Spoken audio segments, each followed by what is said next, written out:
This is the funnel that almost everybody is familiar with.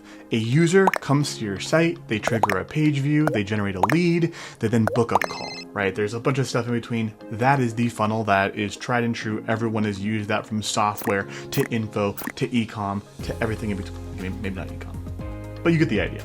So let's talk about how we would send these events using PostHog back to Meta. We're going to talk about Meta specifically, but this works for all the destinations that are found within PostHog. So here is our very simple structure here. I'm going to show you how to do this from the website first, your CRM second, and then Calendly third. These are the three examples that we're going to use here, just so you have a very good understanding of where does this work and how does the identify call, play, and action inside of this system. Let's hop directly into PostHog. So here we are under the destinations of conversion. So how do you find this spot? You go down here to data pipelines. Okay, let's get out of here. Data pipelines. You can go to destinations. You can then add a new destination, and we're going to type in here for Meta. It will be under experiments here. So Meta conversions, here we go.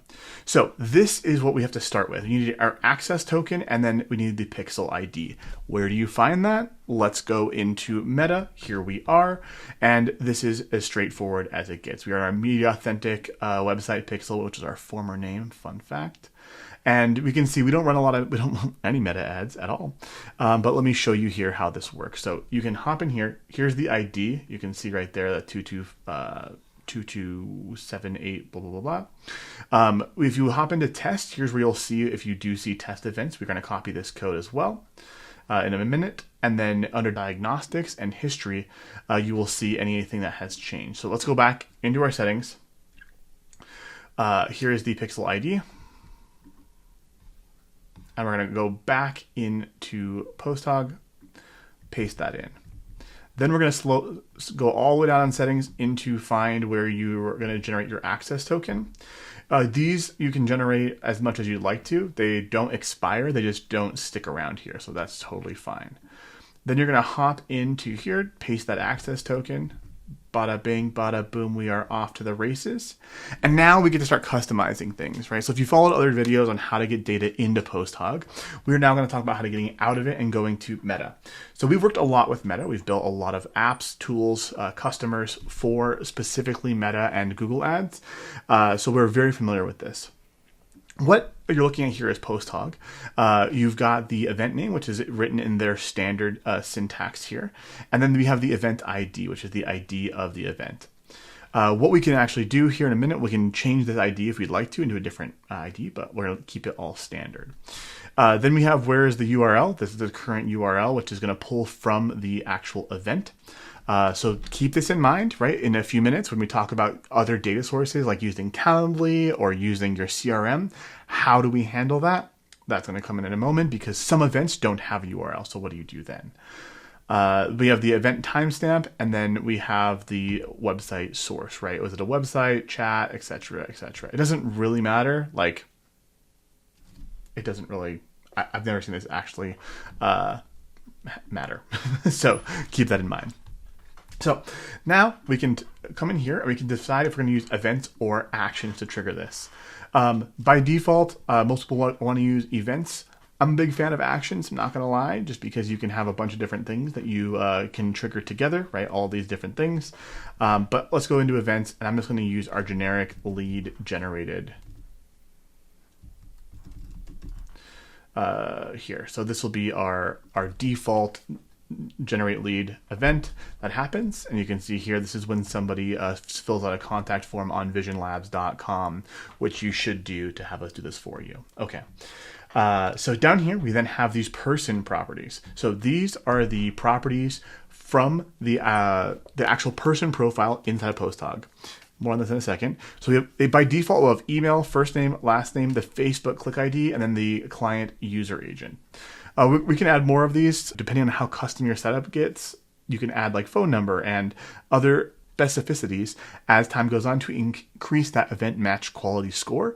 But we'll keep this as default is for right now. Here's that test code. We're going to hop back into this. We're going to go back to test events.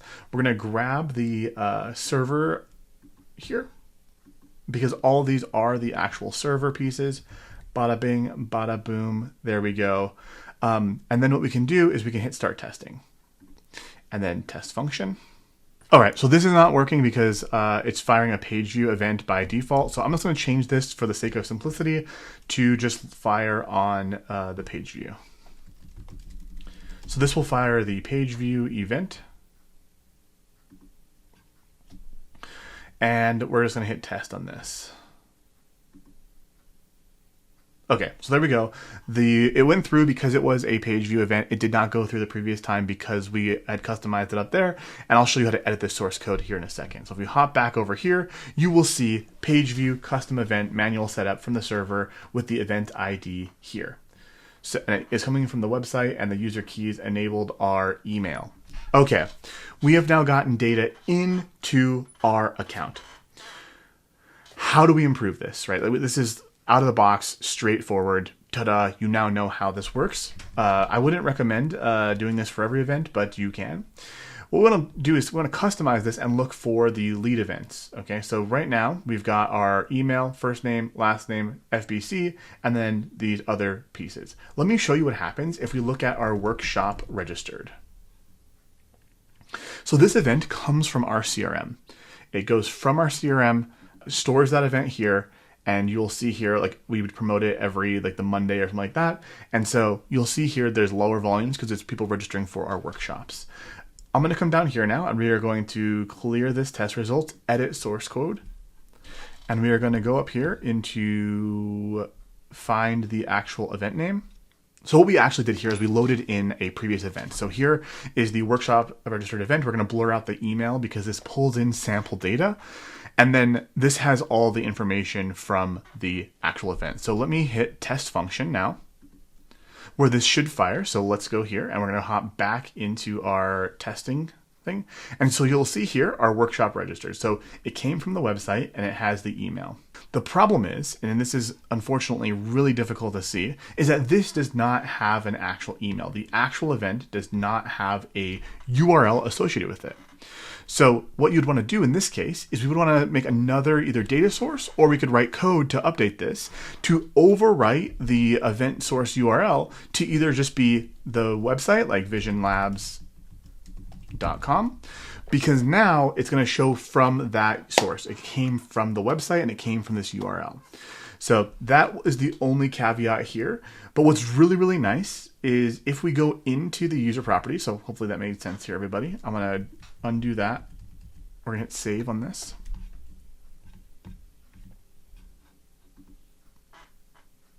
Okay, so now we've saved that there. We've got the kind of default settings. Ta-da, it's working. It's experimental, but I've never seen it fail yet. So ta-da, it does work. So let me show you how the actual person properties does work. So this is where it's really, really nice. Let me find someone that we actually have their email address for.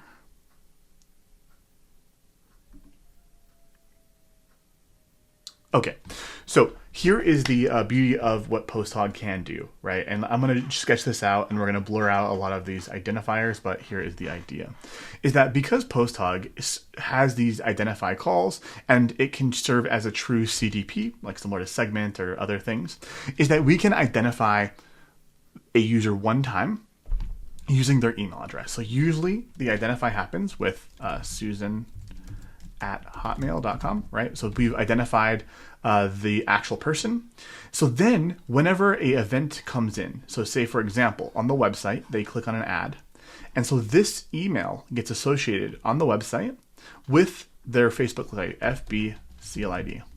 So this identify happens on the website. There we go.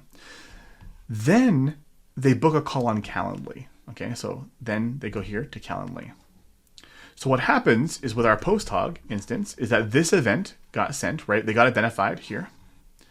Then they, on the website, they submitted a form and they became a lead.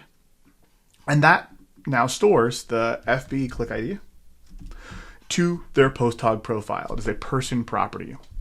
Then when Calendly happens, right? Calendly doesn't have the Facebook click ID most of the time because it's really bad at doing that because that's not Calendly's function. But what we can do is we can send an event from Calendly, similar to what I did with the workshop there, of, let's just say, booked call, that goes to PostHog. That event booked call comes in and the person property of FB CLID shows up, right? So here we've got an example of that. Let me just actually go to our website and we're going to do this a la carte. So visionlabs.com. And let me show you exactly how this would work. You should come in here and we're just going to go and look for something that is, let's just go to a contact page. So here, this is what you should do, by the way, if you are watching this video, is just contact us. We can do this for you. And I'm going to put in my stuff here. So we got JJ, Reynolds, and a lot of problems. And we're going to do our website.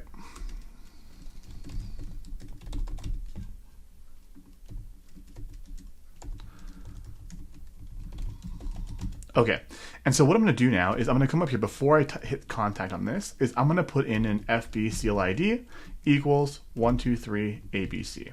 So we'll see that come in. I'm going to load this page now, so this should load our PostHog instance. I'm going to put all my information back in.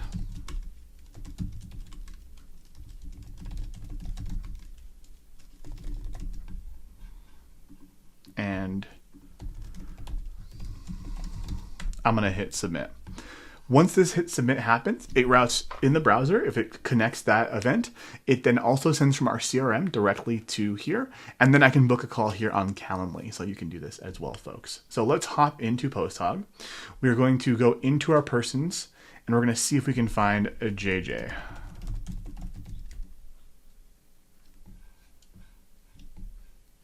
All right.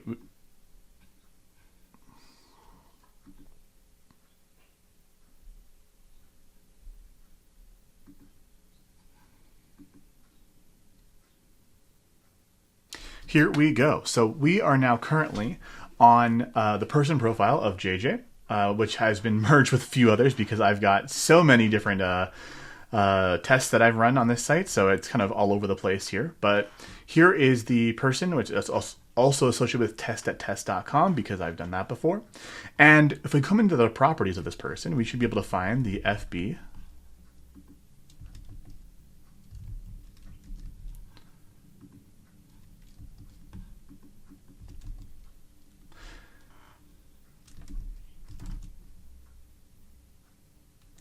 I wonder if I didn't get it because it is storing my...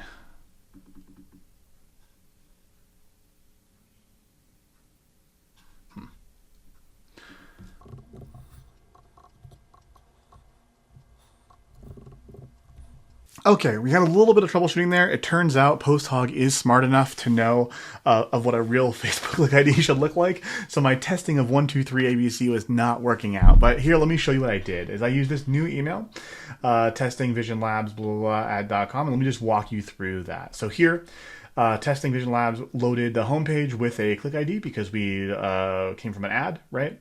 We then viewed some content. We clicked the contact us button. We then had another page view here of the contact page, and we then kind of went through on the contact. We triggered some events that we fire. So like lead impression, we saw a lead magnet. We then were a lead aware. We clicked into the input. We typed something in. We typed something else in. We then hit the contact us button. We triggered the event lead generated, the contact viewed, the exit intent, etc. on that note. So there we go. Let me hit reload one more time and see if we get this anymore. And there we go. So here I have gone through that funnel. And if I click into my person profile of this person right here, and you can do that by this and this, you will then see, if you come down here, we have the initial host, all of these things. And if we look for the Facebook click ID, you will see here, it came in from this location. So that is how that works. And that event will then be sent from PostHog to the other destination. So let's go in here and try this one more time. So if we come back into our data pipelines, we should be able to see those events being triggered. So if we come in here, we can now see down, this is the meta conversions. Let's hop into that. This wouldn't have fired it because I didn't register for a workshop, but maybe I should just go do that and we can try that out. And so here, if we put in a lead event,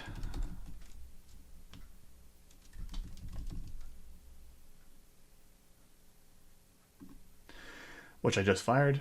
And if we come down here to test this, you will then see here the FBC is the Facebook click ID, and that will pull in that value for us. So that's kind of how that works. So you've got a good understanding there. The general recommendation is that you can put in here all of like your lead events or anything else, and then you use this for your conversion event, and you use the browser or your other server-side tracking for all of the normal page views, etc. Like you want to keep the conversion events in here. Let's hop into the logs, and the logs are a little bit laggy, so just keep that in mind there. And then you can see here under metrics and then testing, you can see all of the events that have come through.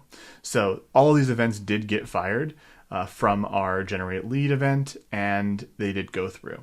So at least now you can kind of see an example of that. Apologies for some of those nuances that happened along the way, but that is how it works in the real world. We at Vision Labs have quite a few of customers that are using this with remarkable success. So if you do have any questions, do not hesitate to reach out to us. We do this all the time.